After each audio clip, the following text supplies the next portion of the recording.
तो बच्चों let's start quick revision of the human skeleton system. Human skeleton system bone और cartilage से मिलकर बना होता है। बोन आपका हार्ड है, कार्टिलेज प्लायबल। बोन के अंदर आपका कैल्शियम सॉल्ट प्रेजेंट होता है, जबकि कार्टिलेज में क्या प्रेजेंट होते हैं, कॉन्ड्रोटिन सॉल्ट प्रेजेंट होते हैं। जब आप ह्यूमन स्केलेटन सिस्टम की बात करते हो तो it is made up of 206 bones. और आप स्केलेटन सिस्टम को दो पार्ट में डिवाइड कर सकते हैं, एक्सेल स्केलेटन सिस्टम और अपेंडिकुलर स्केलेटन सिस्टम। जो एक्सेल स्केलेटन सिस्टम होता है ये 80 बोन्स का बना होता है, जबकि अपेंडिकुलर स्केलेटन सिस्टम जो है 126 बोन का बना होता है। जब आप एक्सेल स्केलेटन सिस्टम की बात करते हैं तो उसमें skull, vertebral column, sternum, then उसके बाद रिब्स आती हैं। जब आप बात करते हैं स्कल के अंदर 22 बोन्स होती हैं। ये 22 बोन्स में आपकी 14 क्या होती हैं, 14 आपकी फेशियल होती हैं, जबकि 8 आपकी कैसी बोन्स होती है, क्रेनियल बोन्स होती है। देन आप बात करते हैं vertebral column. Vertebral column 26 bones present है, 26 वर्टिब्रा प्रेजेंट है, जिसमें से आपका जो 7 है वो तो सर्वाइकल है। देन उसके बाद 12 आपकी कैसी होती हैं, थोरेसिक होती है। देन आपकी 5 लंबर होती है। देन सेक्रल और कॉक्सियल 1 हर वर्टिब्रा के बीच में एक स्पेसिफिक होल होता है बीच में। That particular hole is known as neural canal, और इस होल में से स्पाइनल कोड पास होती है। देन मुझे बोलना चाहिए आपका जो स्कल वाला पार्ट है वो वर्टिब्रल कॉलम से जुड़ा होता है बाय द हेल्प ऑफ एक आपका जो फर्स्ट वर्टिब्रा होता है एटलस, और आपका स्कल जो होता है वो डायकोंडाइलिक स्कल होता है। वहाँ पे 2 कॉन्डाइल्स प्रेजेंट होते हैं, उन दोनों के बीच में आर्टिकुलेशन होता है। देन वहाँ पे स्पेसिफिक जॉइंट क्रिएट होता है। उसके बाद हमें बोलना चाहिए कि आपका जो हायोइड है वो टंग के बेस पे मिलने वाला एक स्पेसिफिक बोन है। देन आपके स्कल में मिलते हैं ईयर्स मिलते हैं, और एक ईयर के अंदर 3 ईयर ऑसिकल्स आती हैं। तो दोनों ईयर की मिला के 6 ऑसिकल्स हैं। 3 ईयर ऑसिकल में मेलियस, इनकस और स्टेप्स हैं, जिसमें से स्टेपीज जो होती है वो बॉडी का सबसे छोटा बोन माना जाता है। उसके बाद मुझे कहना चाहिए रिब्स जो है कि एक्सेल स्केलेटन सिस्टम का पार्ट है, ये 12 पेयर होती है। मतलब कितनी रिब्स है आपके पास, 24। इसमें से फर्स्ट टू 7 जो होती हैं वो ट्रू रिब्स मानी जाती हैं। ये डोर्सल सरफेस से वर्टिब्रल कॉलम से अराइज होती है। देन आगे आकर के ये स्टर्नम पे जुड़ जाती हैं by the help of hyaline cartilage.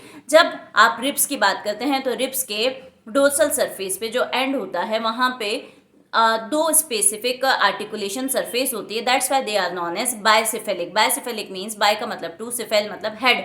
तो इस वजह से रिब्स को क्या कहा गया, बायसिफेलिक। देन आपका 8, 9, 10 रिब्स प्रेजेंट होती है। ये 8, 9, 10 रिब्स जो हैं ये आपकी क्या कही जाती है, फॉल्स रिब्स कहलाती हैं, या फिर आप इन्हें वर्टिब्रोकॉन्डल रिब्स कहते हैं। क्यों? क्योंकि जब ये वर्टिब्रल कॉलम से निकलती है और आगे की तरफ ये स्टर्नम पे नहीं जुड़ती हैं, हाइलिन कार्टिलेज की हेल्प से सेवंथ रिब पे जुड़ जाती है। दैट्स वाई हमने इनको क्या बोल दिया, फॉल्स रिब। उसके बाद आपकी आती है 11th और 12th रिब। जो 11th और 12th रिब है इन्हें आप फ्लोटिंग रिब्स कहते हैं। क्यों? क्योंकि ये पीछे की तरफ से अराइज हुई वर्टिब्रल कॉलम से, बट आगे आकर के स्टर्नम पे नहीं जुड़ी, इसलिए आपने इनको फ्लोटिंग रिब्स कहा। देन आपका आता है क्या, देन आपका आता है appendicular skeleton system. Appendicular skeleton system में आप काउंट करते हैं किसको, आपका गर्डल्स और अपेंडेजेस में मिलने वाली बोन्स मिलकर के अपेंडिकुलर स्केलेटन सिस्टम बनता है। अपेंडेजेस यहाँ पे आप किसको कह रहे हैं, लिम्स को कह रहे हैं। हमारे पास 4 लिम्स हैं, 4 लिम्स हैं, मतलब 2 अपर लिम्स और 2 लोअर लिम्स, जिसमें अपर लिम्स को आप 4 लिम्स कहते हो और लोअर लिम्स को आप हिंड लिम्स कहते हो।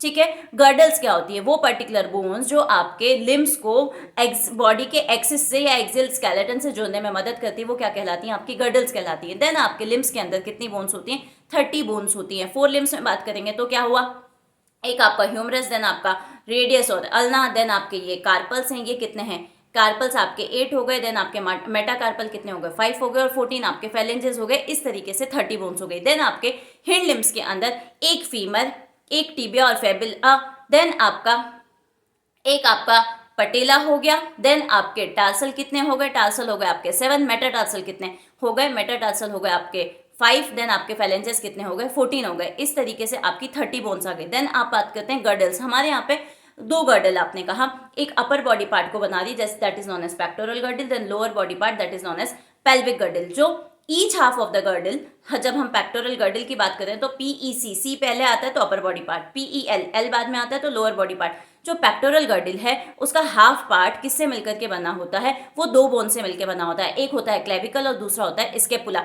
जो क्लेविकल बोन होता है वो थोड़ा कर्वी शेप होता है, इसलिए आप उसे, ये आगे वाला जो बोन है ये आपका कर्वी वाला पार्ट हो गया, इसे आपने क्या कहा, कोलर बोन। जबकि आपका स्केपुला जो होता है वो डोर्सल सरफेस पे प्रेजेंट होता है और ट्रायंगुलर शेप होता है। जो स्केपुला होता है उस पर एक प्रोसेस प्रेजेंट होता है जिसे हम कहते हैं एक्रोमोनियम प्रोसेस। जब क्लेविकल स्केपुला से जुड़ता है तो उनके बीच में एक कैविटी बनती है जिसे आप बोलते हैं ग्लिनोइड कैविटी, और इस कैविटी में आकर के ह्यूमरस फिट होती है और क्या बनाती है, बॉल एंड सॉकेट जॉइंट बनाती है। देन आपका क्या बात करते हैं हम, पेल्विक गर्डल की बात करते हैं। पेल्विक गर्डल जो होता है 2 कॉक्सल बोन से मिलकर के बना होता है और एक कॉक्सल बोन के अंदर 3 बोन्स प्रेजेंट होती है। कौन सी 3 बोन प्रेजेंट है, इलियम, इस्चियम और प्यूबिस, 3 बोन्स प्रेजेंट है। यहाँ पे ध्यान रखना है इलियम बच्चा ILIUM है, इससे क्वेश्चन आया हुआ है, स्पेलिंग का कंफ्यूजन, बिकॉज पहले डाइजेशन था तो ILEUM is the part of intestine, तो ILIUM ilium, then ilium, ischium, pubis, 3 part आपके कॉक्सल बोन के। देन जब ये बोन्स फ्यूज होती हैं तो वहाँ पे एक स्पेसिफिक कैविटी क्रिएट होती है जिसे हम बोलते हैं